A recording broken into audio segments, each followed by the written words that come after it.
Okay.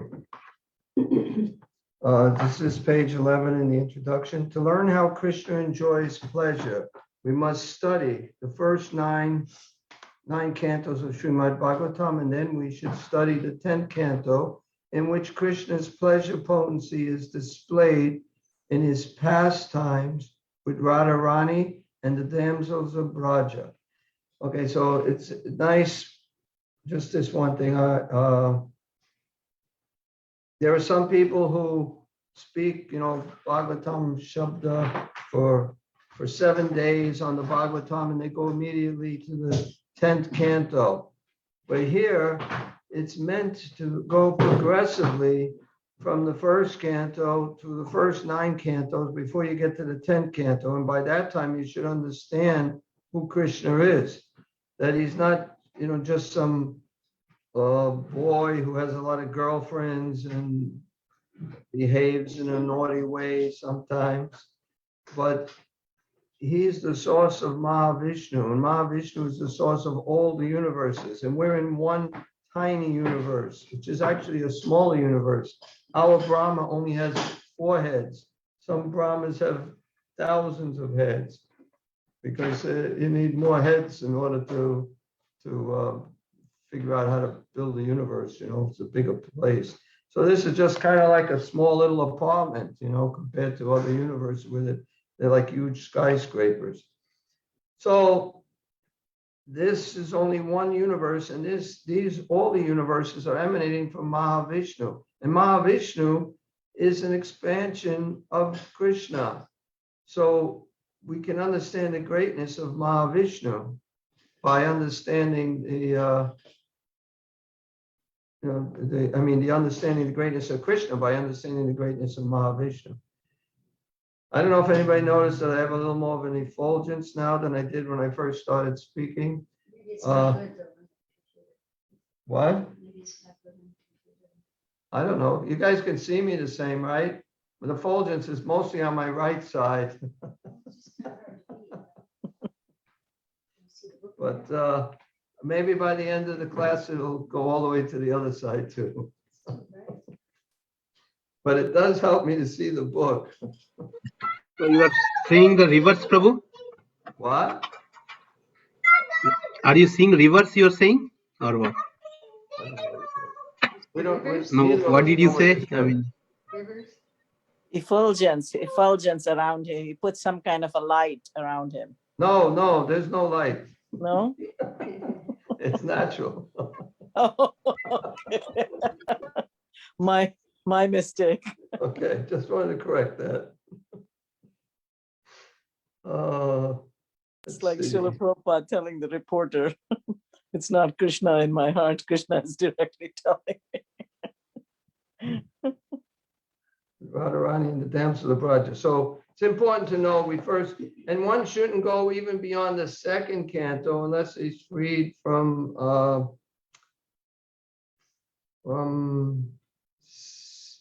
I guess from sex. What is it from? Illicit sex or something. Yeah. But anyway, you just have to understand first who Krishna is. Then you can appreciate when he acts in so many different wonderful ways. Otherwise, if it's just an ordinary person, it's not so great. But when it's God acting this way, it's wonderful. So unfortunately, unintelligent people turn at once to the sports of Krishna and the Dasama Skanda, the 10th canto. Krishna's embracing Radharani and his dancing with the cowherd girls in the rasa dance are generally not understood by ordinary men because they consider these pastimes in the light of mundane lust. They foolishly think that Krishna is like themselves and that he embraces the gopis, just like an ordinary man embraces a young girl. Some people thus become interested in Krishna because they think that his religion allows indulgence in sex. This is not Krishna Bhakti, love of Krishna, but Prakrita Sahajya, materialistic lust. To avoid such errors, we should understand what Radha Krishna actually is. Radha and Krishna display their pastimes through Krishna's internal energy. This material world is the external energy. The pleasure potency, the internal energy, the pleasure potency of Krishna's internal energy is a most difficult subject matter. And unless one understands what Krishna is, one cannot understand it. Krishna does not take any pleasure in this material world, but he has a pleasure potency. Because we are part and parcel of Krishna, the pleasure potency is within us also. But we are trying to exhibit that pleasure potency in matter. Krishna, however, does not make such a vain attempt. The object of Krishna's pleasure potency is Radharani. Krishna exhibits his potency as Radharani and then engages in loving affairs with her. In other words, Krishna does not take pleasure in this external energy, but exhibits his internal energy, his pleasure potency as Radharani, and then enjoys with her. Thus, Krishna manifests himself as Radharani in order to enjoy his internal pleasure potency. Of the many extensions, expansions, and incarnations of the Lord, this pleasure potency is the foremost and chief. So this is Radharani is representing the internal pleasure potency. And of course, we'll get into it probably soon, how Chaitanya Mahaprabhu wanted to know what is Radha experience when she, she loves me so much and I reciprocate that love. What does she know? I know what I feel with Radharani, but I don't know what Radharani feels. So he came as Chaitanya Mahaprabhu. This is more the internal reason, and to experience what Radharani experiences from being with Krishna, from separation from Krishna. And he wanted to experience this. And he came in the color of Radha, in this molten gold color.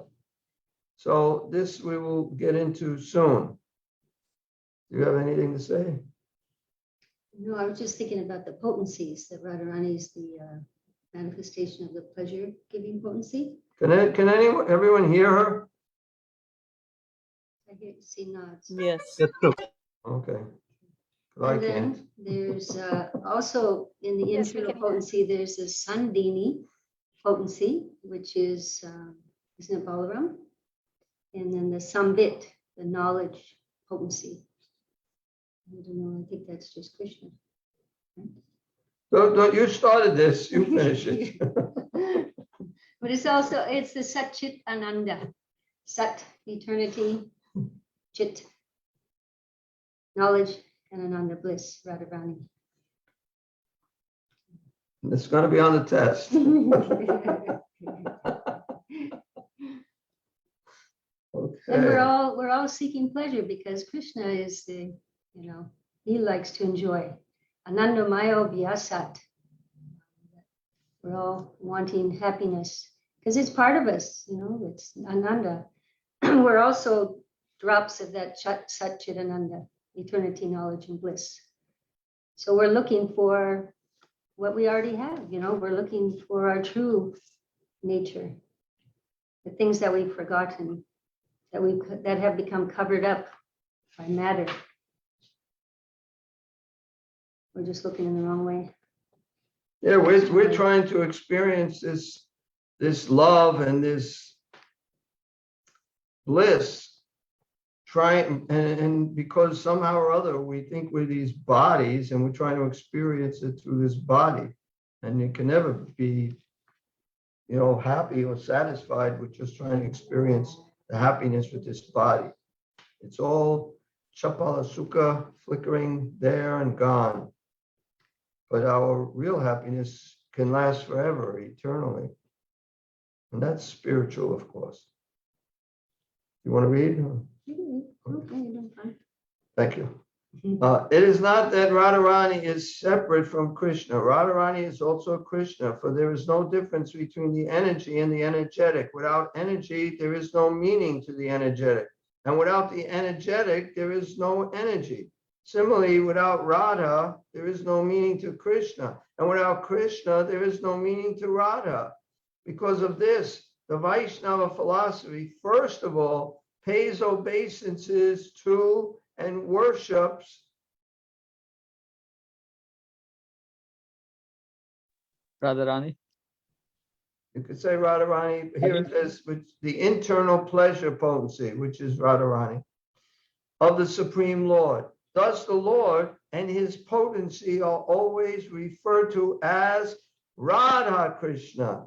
Similarly, those who worship Narayan, first of all, utter the name of Lakshmi as Lakshmi Narayan. Similarly, those who worship Lord Ram, first of all, utter the name of Sita. In this case, Sita Ram, Radha Krishna, Lakshmi Narayan. The potency always comes first.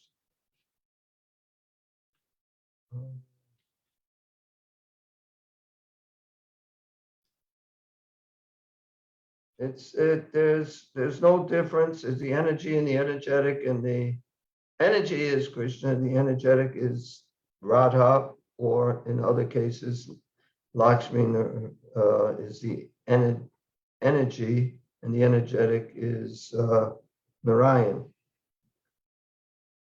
So Radha and Krishna are one, and when Krishna desires to enjoy pleasure, he manifests himself as Radharani. The spiritual exchange of love between Radha and Krishna is the actual display of Krishna's internal pleasure potency. Although we speak of when Krishna desires, just when he did desire, we cannot say. We only speak in this way because in conditioned life, we take it that everything has a beginning. However, in spiritual life, everything is absolute, and so there is neither beginning nor end. Yet in order to understand that Radha and Krishna are one and that they also become divided, the question when automatically comes to mind. When Krishna desired to enjoy his pleasure potency, he manifested himself in the separate form of Radharani. And when he wanted to understand himself through the agency of Radha, he united with Radharani. And that unification is called Lord Chaitanya. This is all explained by Srila Krishnadas Kaviraj in the 5th verse of the Chaitanya Charitamrita, which it doesn't have it here. It's hard to conceive because everything in our experience has some beginning and some end, except ourself, Can you remember a time when you did not exist? No. Well, I don't remember too far back. But everything else, has a beginning and end. So it's hard to conceive. It's very hard. When somebody's, they're from somewhere, where you're from, there's always something. You have questions. You don't say, well, I know you're existing here eternally, so no sense getting into that stuff. There's a beginning to everything in our life. And then we had a previous life, and there was a beginning to that, and there was an end to that, and there'll be an end to this. Not looking forward, but there will be. So we have to hear and chant, and that will help us. So when that time comes, even if we don't go back to the spiritual world, they will at least get another birth as a devotee. I was thinking about going back to the spiritual world. I mentioned it to Prananath Govind tonight about Prabhupada said there'll be another ISKCON in the spiritual world. There'll be ISKCON. And I was thinking if the people in the spiritual world are like the people in this material world, they'll say, how did those guys get here? It's like, what? It's like, look at them. What are they doing? But somehow I don't think that will happen. Somehow we'll be rightly situated. Okay. I'm trying to say we're misfits wherever we are, wherever we go. Well, if you're thinking about, anyway, we're not going to be when we go there. Somehow or other, we go through some sort of purification and we'll be rightly situated to be there. we'll get Lord Chaitanya's mercy. Prabhupada said that at the time of death, Lord Chaitanya will come and help you to remember Krishna. So, and that's it. We get in somehow. So in the next verse, the author further explains why Krishna assumed the form of Chaitanya Mahaprabhu. Krishna desired to know the glory of Radha's love. Why is she so much in love with me? Krishna asked. What is my special qualification that attracts her so? And what is the actual way in which she loves me? It seems strange that Krishna, as the Supreme, should be attracted by anyone's love. A man searches after the love of a woman because he is imperfect. He lacks something. The love of a woman, that potency and pleasure, is absent in man, and therefore a man wants a woman. But this is not the case with Krishna, who is full in himself. Thus, Krishna expressed surprise. Why am I attracted by Radharani? And when Radharani feels my love, what is she actually feeling? To taste the essence of that loving exchange, Krishna made his appearance in the same way that the moon appears on the horizon of the sea. Just as the moon was produced by the churning of the sea, by the churning of spiritual love affairs, the moon of Chaitanya Mahaprabhu appeared. Indeed, Lord Chaitanya's complexion was golden, just like the luster of the moon. Although this is figurative language, it conveys something of the meaning behind the appearance of Chaitanya Mahaprabhu. Well, I just like to say, just like the moon comes from the ocean. Is that what it says that here? His appearance in the same way that the moon appears on the horizon of the sea, just as the moon was produced by the churning of the sea. So, I mean, something like this, you can't just tell some average person that you know where the moon came from. There was a big mountain, a big turtle, and they churned the sea, and out came the moon, along with other things. People just not going to believe it. But we understand that anything is possible. Everything else makes perfect sense that we can understand, that we can prove. So there's a lot of things we can't prove, they can't prove, nobody can prove. So we accept it because everything else that can be proven is proven. And we also see so many people that are way smarter than us accepting this. So we have to accept it. And by accepting it, we also can experience more Krishna consciousness from within. I remember one time we would go door to door selling books. I don't even remember exactly what book I had. I think it was Krishna books. And I'm not sure what book it was. But in any case, I went into, the next door was a bar. So I go into the bar and I'm approaching some customers. So, and then the bartender notices me. He said, what are you doing? What do you got there? I said, it's a book. It's we're passing these out. It's I don't know. I don't remember exactly what I said to him. But he said, let me see.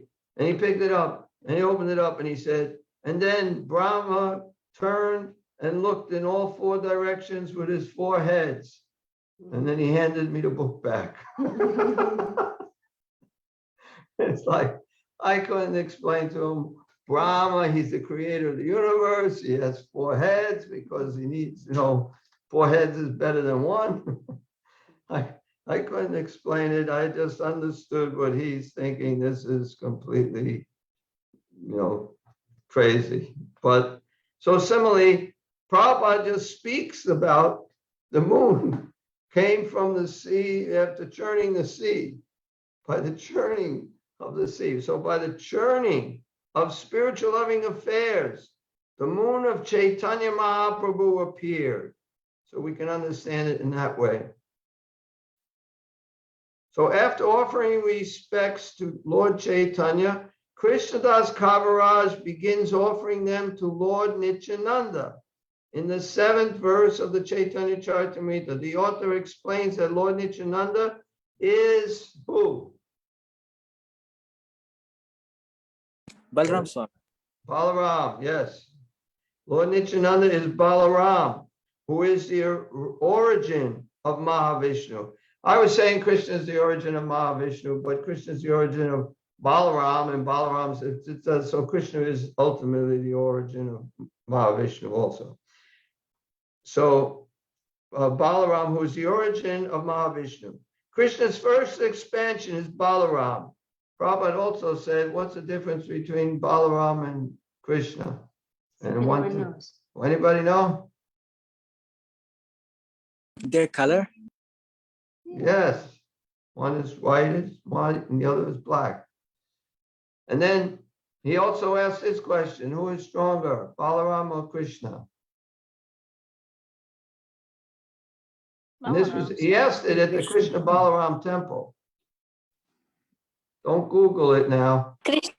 It's Krishna because Krishna is Balaram is putting his hand on Krishna, so he's leaning on Krishna. So Krishna is Right. Krishna's even holding up Balaram because Balaram meant for strength, he's spiritual strength. So people think Balaram is stronger, but Prabhupada said Krishna is stronger because even Balaram has to lean on Krishna. So Balaram, who is the origin of Mahavishnu, Krishna's first expansion is Balaram, a portion of whom is manifested as Sankarshan, who then expands as Pradyumna. In this way, so many expansions take place. Although there are many expansions, Lord Sri Krishna is the origin, as confirmed in the Brahma Samhita. He is like the original candle, from which many candles and millions of candles are lit. Although any number of candles can be lit, the original candle still retains its identity as the original. In this way, Krishna expands himself into so many forms, and all these expansions are called what? Avatars. It could be, but there's another word. Not really avatars, because you could be an avatar. What is the question, Prabhu? It's fill in the blank. Although any number of candles can be lit, the original candle still retains its identity as the original. In this way, Krishna expands himself into so many forms, and all these expansions are called incarnations. Yeah, we're looking. That's true. Same candle power? I don't know. No. What are they called? All the different expansions of Krishna. What are they?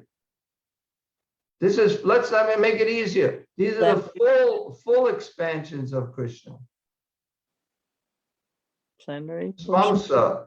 Swamsa expansions. That's not what I'm looking for. What are they? Not the Vivinamsha. Those are the little, fragmental parts. Vaibhava and Prakasha or something? I'm going to have to tell you. It's a simple answer. That's why I said it. All the expansions are called Vishnu Tattva. Oh. Yeah. And for those who know the Brahma Samhita, does anyone know which verse of Brahma Samhita Prabhupada is referring to here? Is the original candle? Deepachireva hi dashantaram abhyupetya deepayatena vivrata hetu samana dharma. Wow. Very good. I don't know who's saying it, but they're good. It'd be nice. I'm just going to tell you because I didn't say it, but some people know. I like to see people. So if you don't mind turning on your videos, even if you mind just a little bit, you could still turn them on. But if you really mind a lot, then keep them off.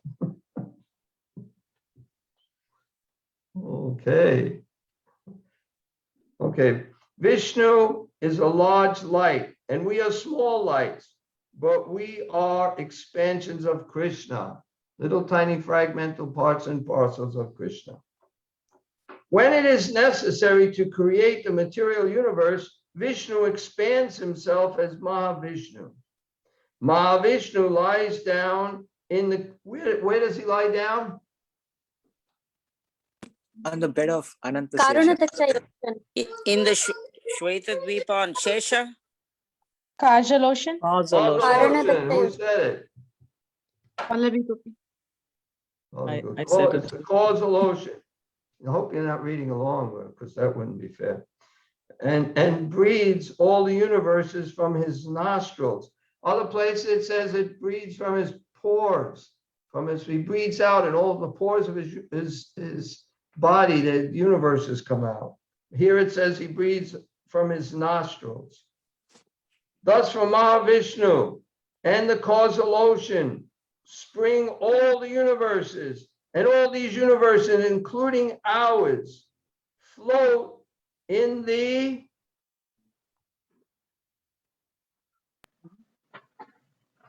What was the question? Sorry. All the universes, including ours, float in it's the causal ocean. I thought maybe we could get it because we just had it, but I guess it was too close. Trick question. Yeah, a little tricky.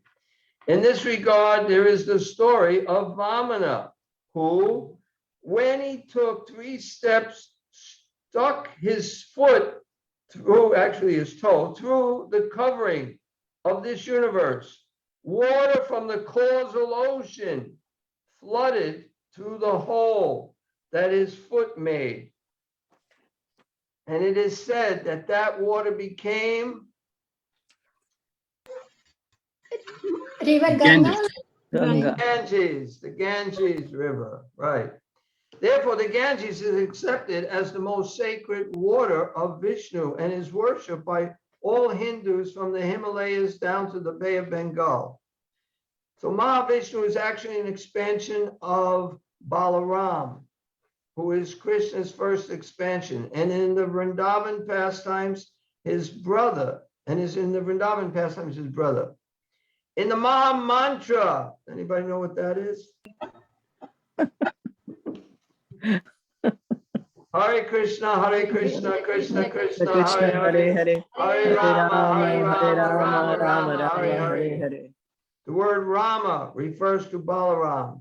Since Lord Nityananda is Balaram, Rama also refers to Lord Nityananda. Thus, Hare Krishna, Hare Ram addresses not only Krishna and Balaram, but Lord Chaitanya and Lord Nityananda as well. Now, there's other places about Rama. There was 2 devotees once asking, they were having an argument, so they went to Prabhupada and asked him, so-and-so thinks that when we chant the Maha Mantra, Rama is Lord Ram, and I think it is Balaram. And they asked who was right, and Prabhupada says, you're both right. And then there's another one. Anyone else know what the Rama might mean? Radharani. Parashurama? No, not Radharani. Lord Ram. We said that already. said that. Parashuram? Radharaman. Yes, Radharaman. Who said that? Omio? Yes, Prabhu. God, Omio is quiet, but when he speaks, he seems to know a lot. Yes, Radharaman. And now, because I said I finally get to see him. Okay. So where are we reading from? Oh yeah, okay. Maha Mantra. Thus, Hare Krishna, Hare Ram addresses not only Krishna and Balaram, but Lord Chaitanya and Lord Nityananda as well. The subject matter of the Chaitanya Charitamrita deals primarily with what is beyond this material creation. The cosmic material expansion is called Maya, illusion, because it has no eternal existence. So it's not that it's not real, it's just temporary. It's called Maya, not because it's not there, like this wall isn't there, we're not here, we're just a mat. It is there, but it's temporary. So it's an illusion. It's not real, doesn't last, because it has no eternal existence. Because it is sometimes manifest and sometimes not, it is regarded as illusory. But beyond this temporary manifestation is a higher nature, as indicated in the Bhagavad Gita 8:20. Parastasmat tu bhavonyo vyakto vyaktat sanatana yasa saveshu bhuteshu nasyatsu na vinasyati. Yet there is another unmanifested nature, which is eternal and is transcendental to this manifested and unmanifested matter. It is supreme and is never annihilated. When all in this world is annihilated, that part remains as it is. That's the end of the quote. The material world has a manifested state, vyakta, and a potential unmanifested states, avyakta. The supreme nature is beyond both the manifested and the unmanifested material nature. This superior nature can be understood as the living force, which is present in the bodies of all living creatures.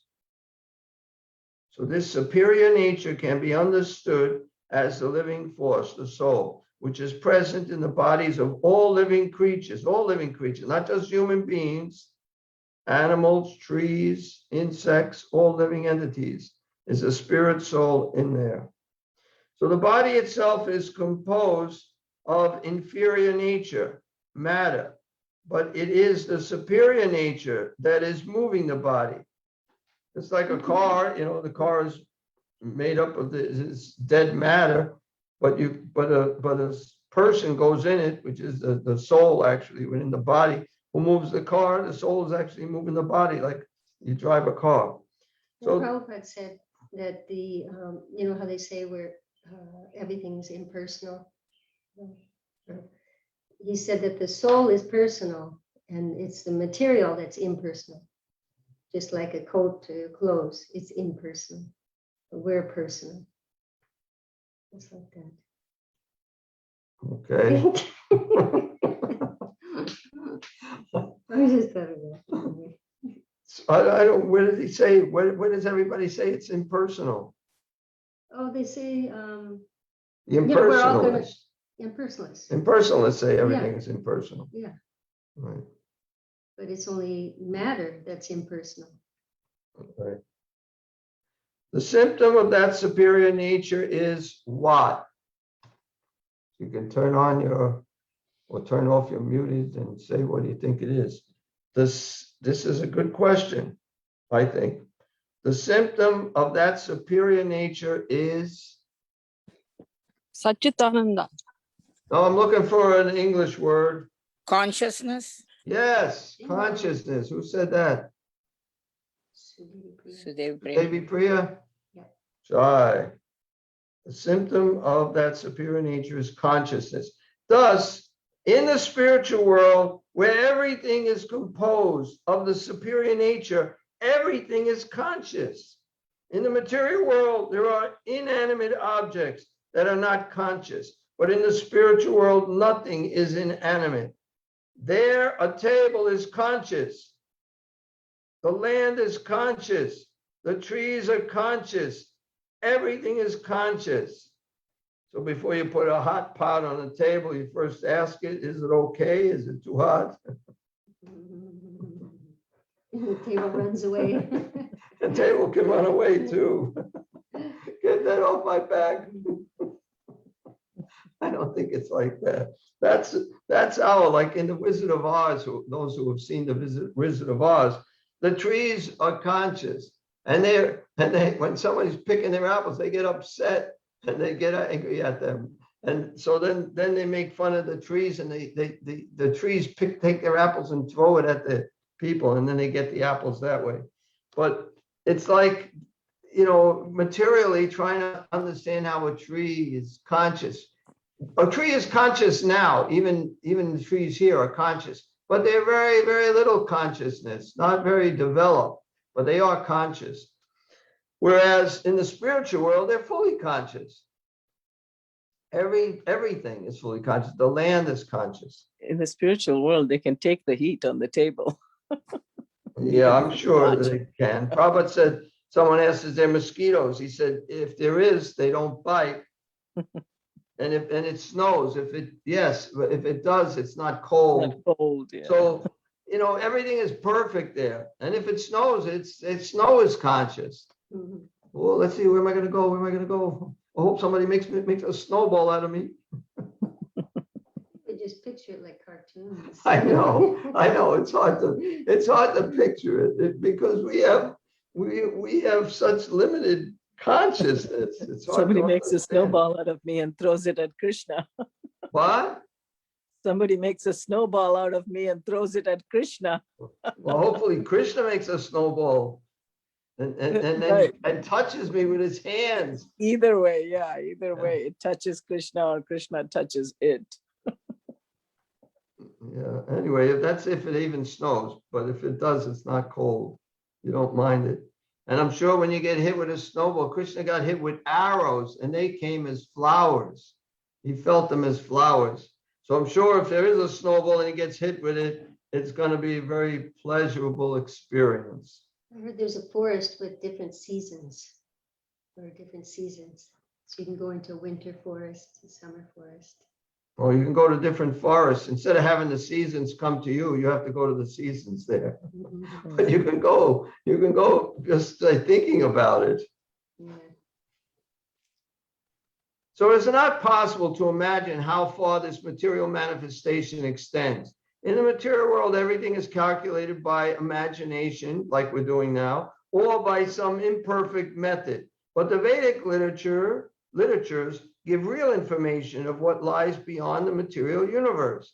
Since it is not possible to obtain information of anything beyond this material nature by experimental means, those who believe only in experimental knowledge may doubt the Vedic conclusions, for such people cannot even calculate how far this universe extends, nor can they reach far into the universe itself.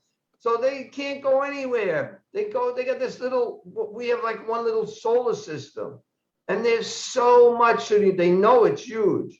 They can't go anywhere within this universe. They can't experience very much in this universe. We don't even know there's one planet, which is like a speck of dust.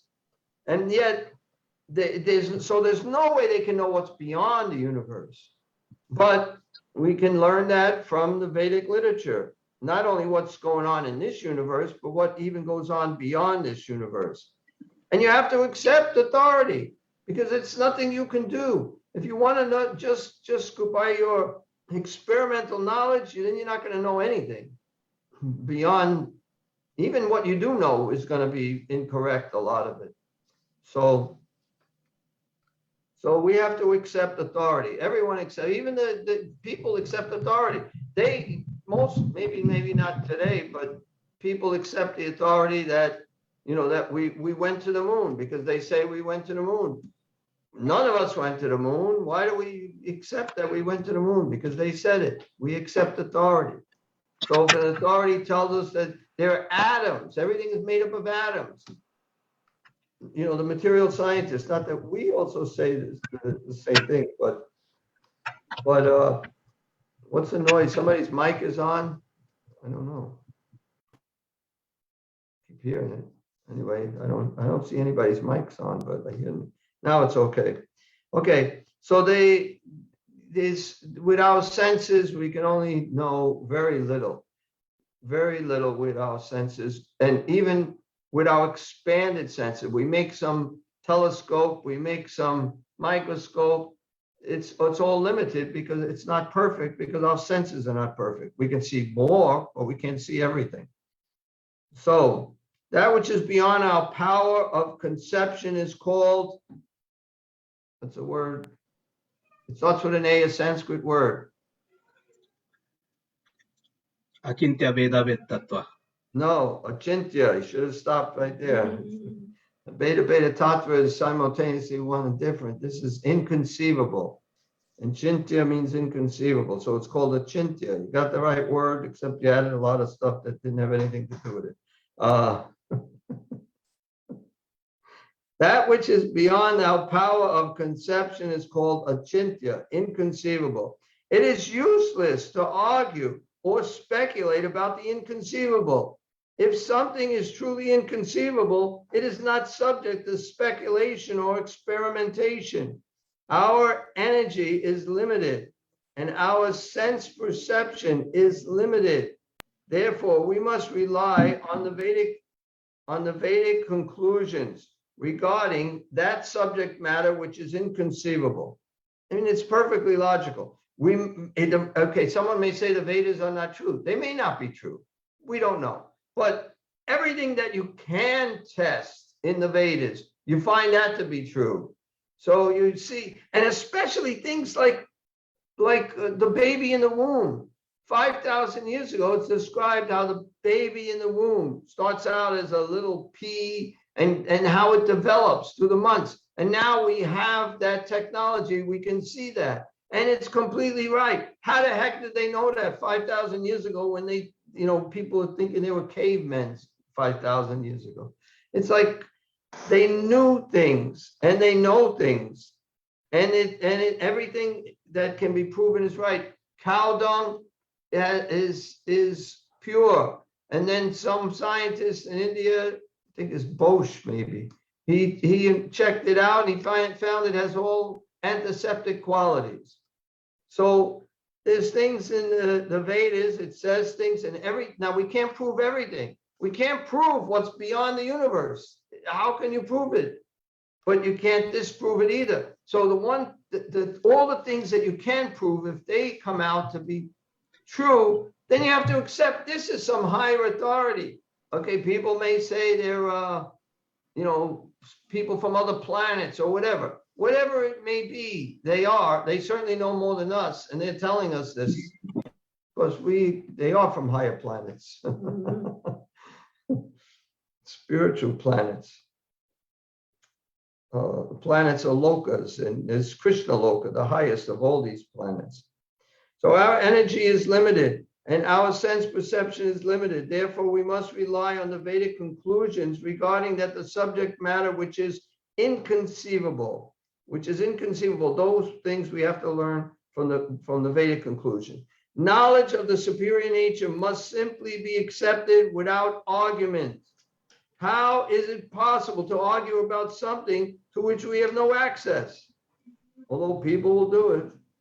The method for understanding transcendental subject matter is given by Lord Krishna himself in the Bhagavad Gita, where Krishna tells Arjuna at the beginning of the 4th chapter, Imam Vishvasvate Yogam Proktavan Aham Avyayam Vivasvan Manave Praha Manuikshvakave Bravit. I instructed this imperishable science of yoga to the sun god Vivasvan. And Vivasvan instructed it to Manu, the father of mankind. And Manu in turn instructed it to Ichvaku. Very good, Kavish, good. And I don't know who else said it, but he was first, very good. Bhagavad Gita 4:1. This is the method of parampara or the cyclic succession. Similarly, Srimad Bhagavatam explains that Krishna imparted knowledge into the heart of Brahma. Brahma, very good. Tene Brahma Hridayadi Kave. Jai. I think that was Multipriya. Yeah. Brahma to Narada. Right. Narada to Vyasa. Okay, wait. Before someone tells. Imparted knowledge into the heart of Brahma, the first created being within the universe. Brahma imparted those lessons to his disciple Narada. Narada. And Narada imparted that knowledge to his disciple Vyasadeva. Vyasadeva. Very good. Vyasadeva imparted it to Madhvacharya. Madhavendra Puri. And from Madhavacharya, the knowledge came down to Madhavendra Puri. Then Iswara Puri. You reading this? No, I disciplic succession, Prabhu. This everyone should know. Okay, I believe you. Madhavendra Puri, and then to Ishwara Ishwara Puri, and from him to Chaitanya Mahaprabhu. One may ask that if Chaitanya Mahaprabhu is Krishna himself, then why did he need a spiritual master? Okay, did he need a spiritual master? No. No, he didn't need it. Need one? But you might ask, why did he take one? Of course. To show by example. Of course, he did not need a spiritual master, but because he was playing the role of an acharya, one who teaches by example. He accepted a spiritual master. What's a verse in the Bhagavad Gita that says this? यद् यदा चरति श्रेष्ठो तत् तदेवेतर जनः स्वयत् प्रमाणं कुरुते लोकस्तथा अनुवर्तते. Okay, very good. And what's the English? Whatever the great men Whatever the do, great men does the common man will follow. Right. And whatever standards he sets by exemplary acts, all the world pursues. But you got it. We'll give you full credit. Excellent. We don't have much time to ask questions. Oh, really? Is it late? Oh my God. Okay, we'll finish. Let me finish this paragraph. Sorry. Well, time flies when you're having fun, you know. So he accepted a spiritual master because he had to set the example. Even Krishna himself accepted a spiritual master, for that is the system. In this way, the Lord sets the example for men.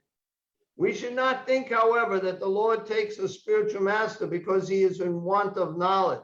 He is simply stressing the importance of accepting the disciplic succession.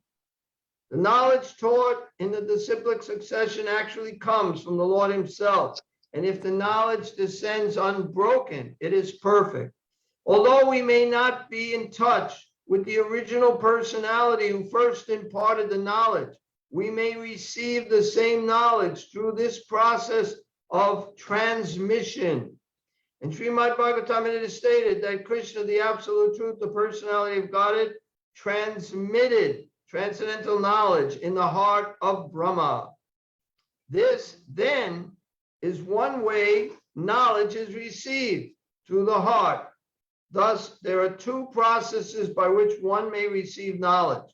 One depends directly upon the Supreme Personality of Godhead, who is situated as the super soul within the heart of all living entities, and the other depends upon the Guru or spiritual master, who is an expansion of Krishna. Thus, Krishna transmits information both from within and from without. We simply have to receive it. If knowledge is received in this way, it doesn't matter whether it is inconceivable or not. Whether you conceive it or not, it's correct. Okay, so questions. Jiva's got some questions. Yeah, most of them from last time.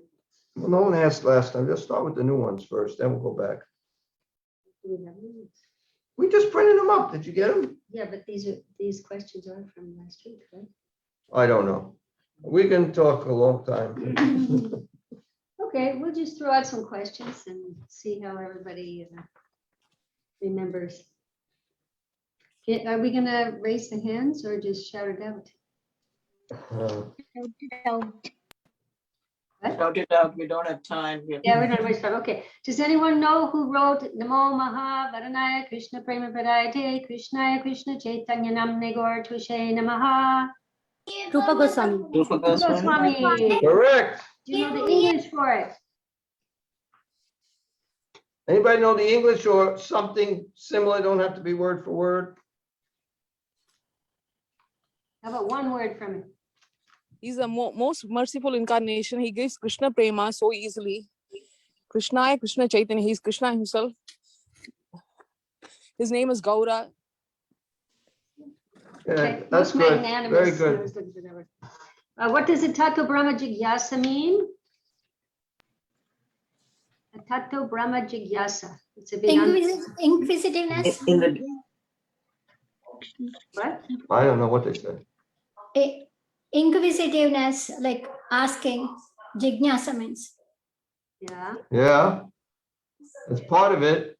in the beginning. Asking what? In the beginning. About the Brahman. Brahman. Is it inquiring respectfully About what? about the nature of God? Inquiring about the God. About the absolute truth. Read it, read it. Now let us begin to inquire about the absolute truth. In other places, he said, now in the human form of life, we should inquire about the absolute truth. That's when human life really begins. Why is the pastimes of Krishna's embracing Radharani or his dancing with the cowherd girls in the rasa dance generally not understood by ordinary men. Because they consider it as a mundane love affair between a girl and a boy in this material world. Are you reading this? It doesn't say that here exactly, but that's just right. No, Pyare Prabhuji. Okay, Yeah. a good memory. They consider these pastimes in the light of mundane lust, so they can't understand.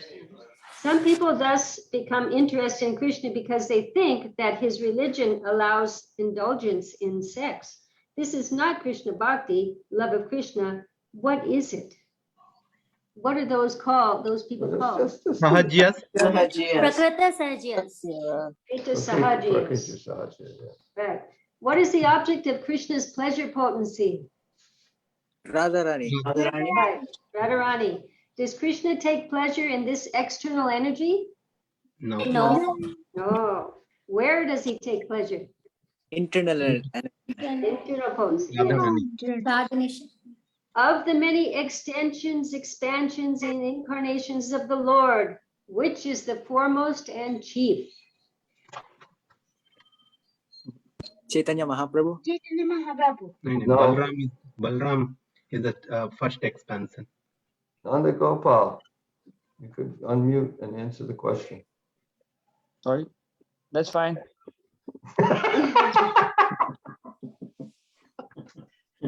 Nobody got it. No.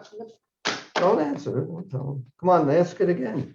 Of the many extensions, expansions, incarnations of the Lord, which is the foremost and chief? We read this today. We need the exact word. Mahavishnu? What? Mahavishnu? Mahavishnu. No, Just tell him. I don't want to tell them. Okay. Who said what? What'd she say? Balaram, is that what you said?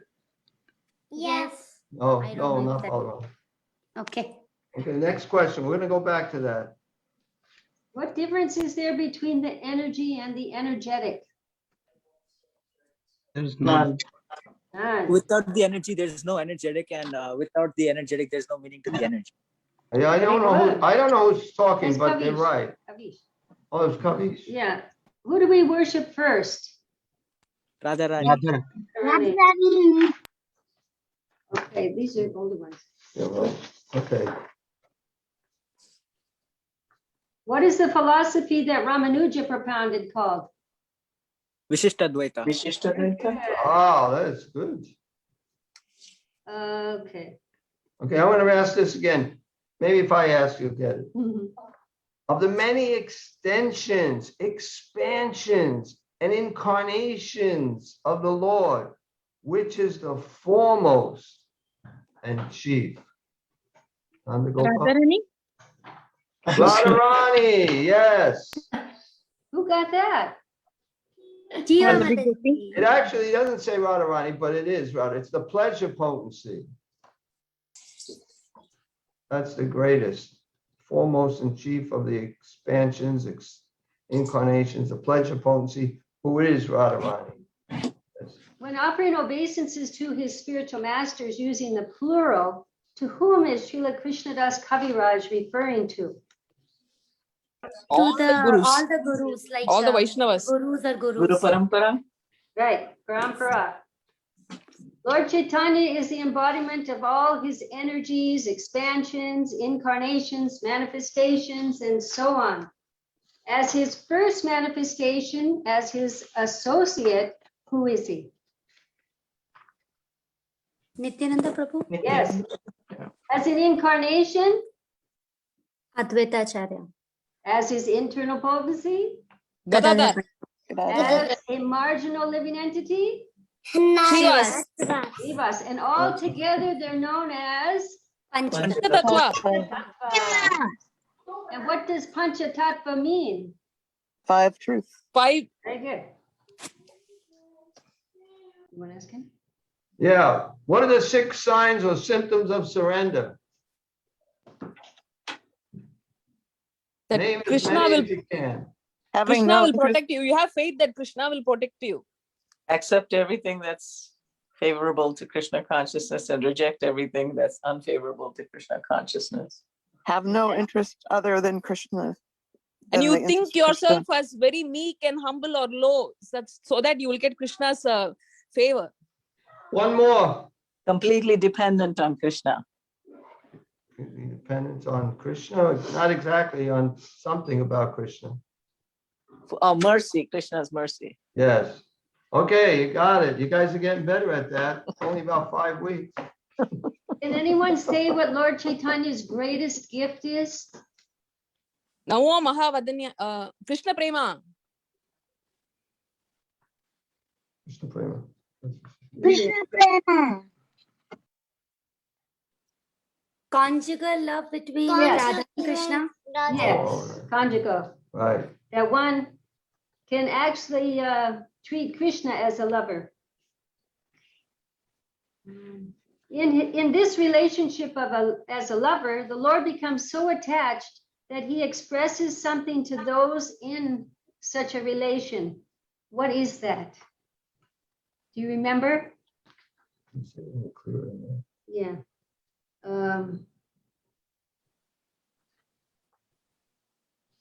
The Lord becomes indebted to those in such a relation, and he feels a certain way.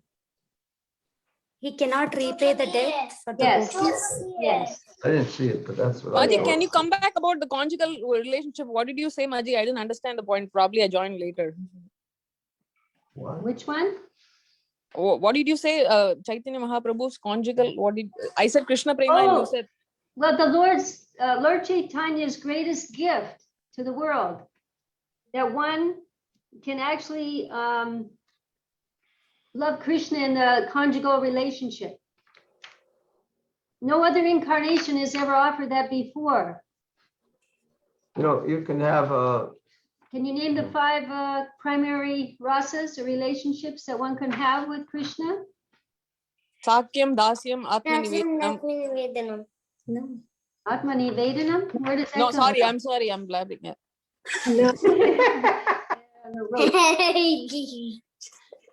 Dance, Shakya. Parental and Vatsalya conjugal. Madhuryas. Vasalya Madhurya. So, yeah, right. There are many literatures or scriptures in the world that describe theoretical knowledge of God. What is the one type of literature that describes what real love of God actually is? What type of Vaishnava literature. What? Vaishnava literature. Yes. Where's she getting this from? That's- Why does she remember all this? How do we get real transcendental love? This is what it said. We're going for what the book said. With humility. Okay, let me see. How do we get real transcendental love? Okay, we get some mundane love. How do we get transcendental love? Mercy. We all have a natural loving propensity. So how can that become transcendental? We Yeah. transfer that love to Krishna. Yes. Yes. Who answered that again? The same. Same- You the knew same it was one. saying it, you said it again. I know. So That's that's the what I thought questions it we was. have. Anyway, thank Did you. anybody have any Thank you. questions? Yeah, anybody have any questions? You know, what is it? No problem. Challenge the speakers? No, I didn't mean that kind, but okay. No? No questions? I have a question, Prabhuji. Where are you? He's Here. Oh. Hi. What's your question?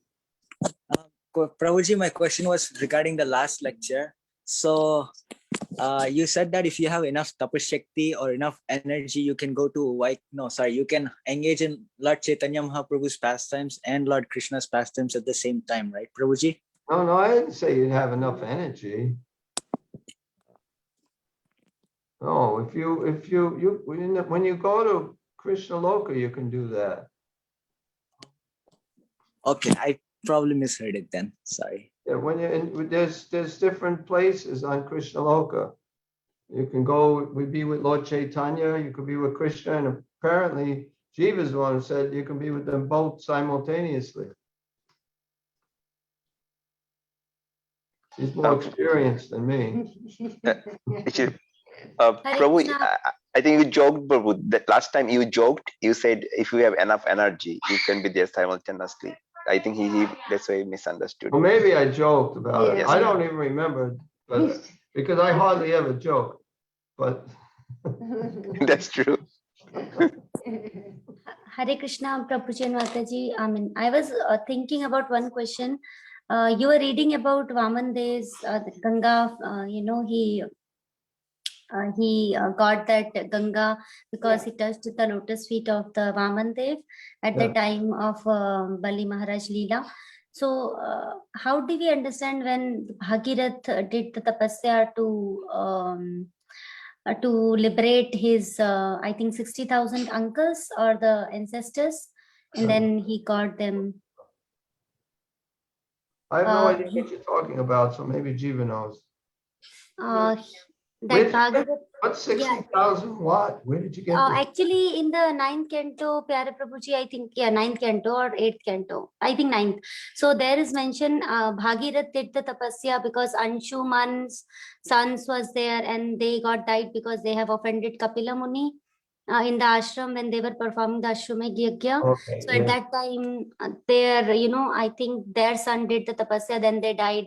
And Dilip did tapasya, they died. I don't remember exactly name, but at last Bhagirathi was the one who was able to do the tapasya and got the Ganga, to the place where those were in the ashes form. So that to liberate his ancestors.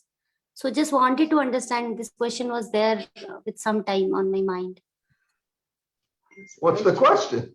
Like how actually the Ganga came? Is it when the Lord Vamandev touched touched the toe in the upper part of the universe, or when Bhagirath got it? How do we relate it?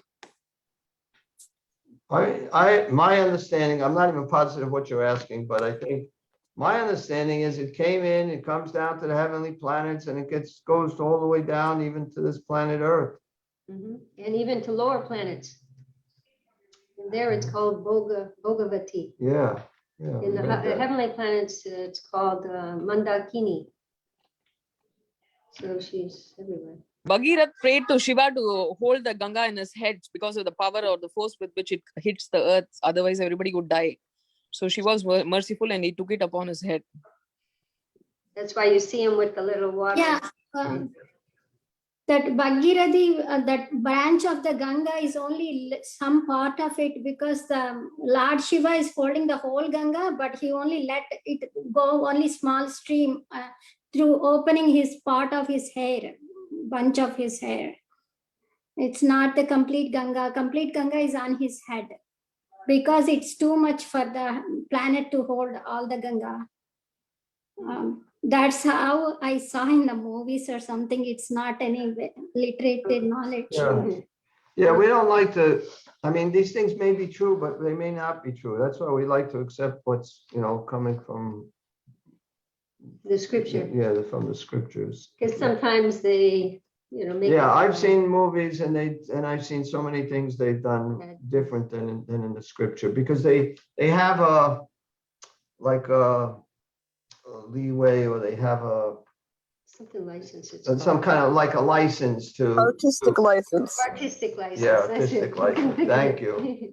Yeah, so they do that, and it makes it sound good. I'm not saying this is. I don't know about this particular thing. Sounds good. But we don't like to quote from things like that, because movies, they do so many things just to make it sound better. And it may very well be true. It makes sense, but I don't know. I never read it. Hey, there's two things in chat. Did anyone put a question in chat? Something on chat.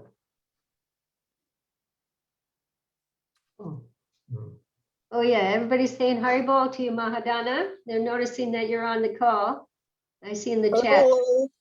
Haribol, Mahadana. Welcome. Mataji, you should turn on the video so we can see you. And who said that? Can we see them? Yeah, I know. Prabhu, remember the effulgence, Prabhu? You don't want it. We like lights. Anyway, I think that's it. We went over quite a bit. The time went by real fast, I guess, because I came down a little later. But anyway, thank you all very much. It was fun for me. I hope you guys enjoyed this class and got something out of it.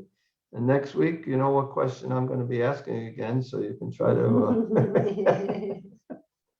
Hey, Hare Krishna, it's all for all obeisances to all the Vaishnavas. Vaishnava